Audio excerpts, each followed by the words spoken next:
আচ্ছা, বয়স্ক ভাতা, প্রতিবন্ধী ভাতা মানে যেটাকে আমরা মানবিক ভাতা বলি, এবং বিধবা ভাতা যেটা সমাজ কল্যাণ দপ্তরের ভাতা, তো সেই ভাতার টাকা প্রতি মাসের 10 থেকে 12 তারিখ বা ম্যাক্সিমাম 15 তারিখের মধ্যে সকলের অ্যাকাউন্টে কিন্তু ক্রেডিট হয়ে যায়। তো এই মাসের 20 তারিখ পার হওয়ার পরেও কিন্তু এখনো কারোর অ্যাকাউন্টে টাকা আসেনি বলে আপনারা অনেক চিন্তিত যে এই মাসে মনে হয় আর টাকা পাবো না।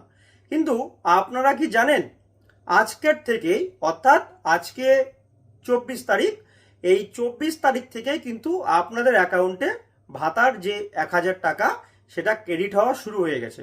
আমি স্ক্রিনে একটি মেসেজ দেখাচ্ছি। তো আমারই পরিচিত একজনা কিন্তু বয়স্ক ভাতার টাকা পেয়েছে। দেখুন, তার একটা স্ক্রিনশট আমি দেখাচ্ছি। এছাড়াও যারা আমার ফেসবুক প্রোফাইলে আছেন, আমি একটি আপডেট দিয়েছিলাম যে কারা কারা ভাতার টাকা পেয়েছেন একটু কমেন্ট করে জানাবেন। সেখানে কিন্তু প্রচুর মানুষ কমেন্ট করেছেন যে হ্যাঁ দাদা, আমাদের পরিবারের কেউ না কেউ পেয়েছে, এরকম কমেন্ট করেছেন। তো আপনাদের জন্য বলছি, আর চিন্তিত হবেন না, আপনাদের টাকা আগামী 3-4 দিনের মধ্যে সকলের অ্যাকাউন্টে ক্রেডিট হয়ে যাবে। অলরেডি ক্রেডিট হওয়া শুরু হয়ে গেছে।